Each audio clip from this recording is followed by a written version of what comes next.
Capítulo 4: As castas Metatron e as hierarquias crísticas reptilianas.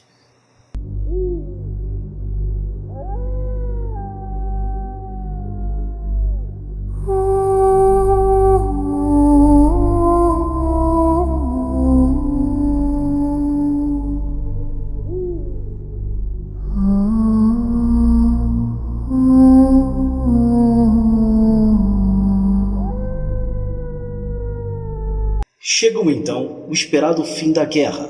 Milhões de seres humanos haviam perecido em guerras que duraram milhares de anos, chegando-se a destruir sistemas solares inteiros, estrelas e mais de 30 planetas habitados.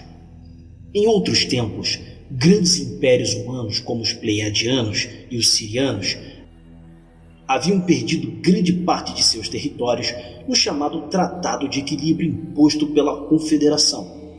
A Federação Reptiliana, ao ver que a Confederação não permitiria a repetição de grandes conflitos, trocou de estratégia com infiltrações e ataques relâmpagos de curta duração. Foi a maneira deles de enganar os esquadrões celestiais. A Confederação Humana tratou logo de encerrar as celebrações pelo fim das hostilidades. Se enfrentava um novo problema que não haviam previsto durante o desenvolvimento do conflito. Haviam-se fabricado mais de 3 trilhões de clones e não sabiam exatamente como organizar a todo esse grupo. Ninguém queria matá-los, afinal eram pessoas completas em todos os sentidos. A Federação não encontrou uma maneira melhor de organizar essa sociedade que copiar o modelo Arconte de castas. Quando uma pessoa morria, levavam seu corpo estelar e os mantinham em hibernação. Este corpo estelar permanece então em estado criogênico enquanto estamos encarnados neste plano. Todos temos um corpo estelar em estado criogênico dormindo em cidades etéricas localizadas sob os planetas, como a Terra ou em gigantes naves-mãe. Algumas maiores que nossa própria Lua. Enquanto acontece essa hibernação, essas almas são levadas a um super serafim, para onde são descarregadas a memória destas almas. Essas almas, então, têm as memórias apagadas e se utilizam imediatamente em outro corpo, que a Federação deseja para encarnar em qualquer um de seus mundos. Dessa forma, as almas encarnam em um corpo que não guarda nenhuma informação de encarnação anterior, não sendo dessa forma possível evoluir livremente. Sendo assim, não sentia a liberdade de escolher sua própria encarnação. Isso decidia a própria Federação. Esse processo é muito similar explicado em diversas fontes, sendo uma das mais conhecidas o livro de Urantia, uma espécie de Bíblia pleiadiana, ou ainda a que algumas civilizações pleiadianas que ainda seguem esse modelo de castas até hoje querem que acreditemos. Apesar de ser uma grande fonte de informação, sabe-se também que se tem contaminado por algumas distorções. Dito de outra maneira, se observa o abandono progressivo da sociedade atual dessa obediência cega a dogmas religiosos que é usado largamente como ferramenta de controle de massa, propiciado pela nossa própria evolução como raça.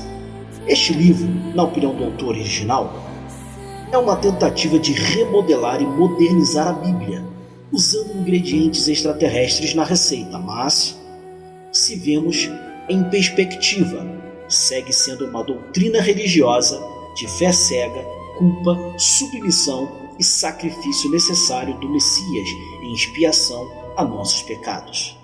Aliás, se emite deliberadamente o componente Anunnaki desta equação, jogando toda a carga de culpa de tudo o que aconteceu até aqui neste planeta sobre os ombros da humanidade, o que nos faz pensar realmente a qual é a fonte real dessas informações canalizadas. Como vemos, apesar do fim da guerra, a semente de energia anticrística e o modelo Arconte de controle foi plantado em vários mundos. A Confederação tampouco estava tranquila. Havia custado muitos milhares de anos cessar com as hostilidades e tinham que tomar medidas para tentar evitar novos conflitos. Em uma grande demonstração de amor e sabedoria, o ancião e filho celestial, o arcanjo Metatron, convenceu centenas de membros da Ordem Kumara a encarnar entre as espécies répteis mais violentas para que dentro mesmo destes corpos modificar o DNA e enxertar o gênio Kumara de amor incondicional, lembrando que a Ordem Kumara é uma das ordens universais mais importantes da energia crística. Através de processos de encarnações, atingiram seu objetivo. A partícula de amor divino conectado à fonte inserida em boa parte das espécies reptilianas começaram a evoluir no amor, com toda a dificuldade ainda. Mas o importante é que a evolução do amor ao Criador já havia começado. Isto provocou, sem dúvida, guerras e discordâncias entre os próprios reptilianos. Pouco a pouco, os reptilianos mais imperialistas foram hibridando com os seus conterrâneos evoluídos no amor, e em torno de 250 encarnações, os primeiros reptilianos começaram a ascender e foram formar as primeiras ordens reptilianas Kumaras fundadas no amor crístico.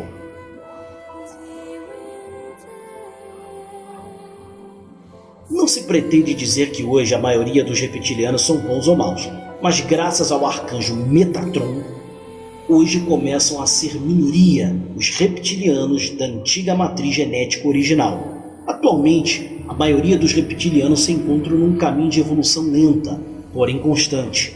Alguns começam a perceber sentimentos como ternura, compaixão e desperta no interior de sua psique uma luta de dualidade. Mas como diz o ditado, como o caminho começa sempre com o primeiro passo. Essa nova hierarquia reptiliana de mestres ascendidos se organizava em diversas fraternidades, localizadas propositalmente na constelação de Órion, com o objetivo de harmonizar a energia negativa reptiliana e mudar o holograma de guerra.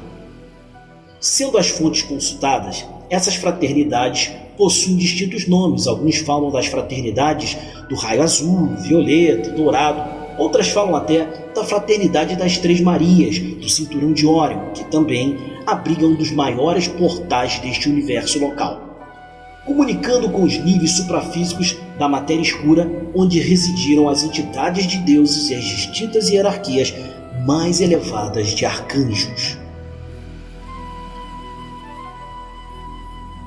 Outros ainda os denominam de os centuriões de Órion, que fazem parte dos guardiões do tempo. Havia-se detectado informações de que a nova estratégia reptiliana seria de viajar e modificar as linhas de tempo nos mundos de terceira dimensão. Feito isso, era contra a primeira diretriz da Confederação, a de não intromissão nas raças em desenvolvimento, desde que, como a raça unificada livremente, qualquer um poderia tomar contato com a própria Federação. A vigilância e controle a este boicote reptiliano às linhas de tempo em algumas civilizações seria responsabilidade direta dessa hierarquia reptiliana positiva. Infelizmente, a hierarquia reptiliana que tem influência na Terra se mantém na pauta de atuação anticrística, mas este é um estudo para capítulos posteriores. Com o advento dos milênios, muitos mundos reptilianos se separaram de seus irmãos regressivos e se uniram à Federação, conjuntamente com algumas raças insectoides. A mais destacada seria a raça insectoide antariana, de Antares. Isso fortaleceu grandemente a Federação, permitindo um período de florescimento e evolução cósmica. Ainda assim, passados milhões de anos, a Federação seguiu com dois assuntos pendentes sem solução. O primeiro seria o sistema de castas, que bloqueava a livre ascensão dos indivíduos e, apagando suas memórias, impossibilitava a união desses grupos de almas individuais ao Deus Eu Sou. Esse Deus Eu Sou é uma entidade matriz dos planos etéricos superiores, dos quais fazemos parte. Nosso objetivo é evoluir e retornar ao Deus Eu Sou, e deste sucessivamente a deuses superiores de consciência cósmica, até chegar à fonte. A segunda questão seriam os planetas de exclusão. Esses 37 planetas são citados em fontes como o próprio livro de Urântia. Foi uma solução que encontrou a Federação para encarnar as almas mais afetadas pelos arcontes e que podiam evoluir sem contaminar a outros mundos. E se é o que você pensa, sim, a Terra faz parte desta quarentena e é um dentre esses 37 mundos. Bom, seguidor, seguidora, terminamos aqui o capítulo 4. Então se preparem para o capítulo 5, que aí finalmente entraremos na criação da Terra. Gaia é finalmente criada. Então, para que você fique a par e receba em primeiríssima mão o 5º capítulo, inscreva-se em nosso canal agora, ative o sininho escolhendo todas as opções e dá o like para que outras pessoas possam despertar a sua consciência e ter acesso à criação do universo até os dias de hoje. Nos vemos no próximo vídeo. Muita luz e paz.